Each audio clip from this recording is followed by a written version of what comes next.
ગુજરાતમાં clean sweep કરવાનું ભાજપનું સપનું રોડાયું। ભાજપે બનાસકાંઠા બેઠક ગુમાવી, જેને લઈ CR પાટીલે આપી પ્રતિક્રિયા કે થોડી મહેનત ઓછી પડી, ક્યાં ભૂલ થઈ તેને શોધવાનો પ્રયાસ કરીશું। તો કોંગ્રેસના પ્રદેશ પ્રમુખ શક્તિસિંહે કર્યો કટાક્ષ કે બનાસકાંઠાની હાર ભાજપની પડતીની શરૂઆત।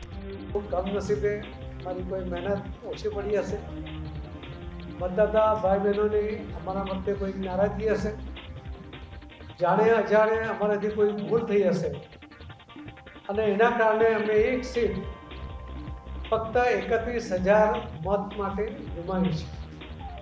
એનું અમને અત્યંત દુઃખ પણ છે અને અમે અમારી ભૂલો શોધીને એ સુધારવા માટે પણ ચોક્કસ પ્રામાણિક પ્રયત્ન કરીશું, એ પણ આપણા માધ્યમથી અમે કહેવા માંગીએ છીએ। આ અહંકારની પડતીની શરૂઆત બનાસકાંઠાએ કરી છે। લોકતંત્રને જીવંત રાખવાની શરૂઆત એ બનાસકાંઠાએ કરી છે। આ એક ટ્રેલર છે, આગળ પૂરું મૂવી આવશે લોકશાહી વ્યવસ્થાનું, એવો મને પૂરો વિશ્વાસ છે।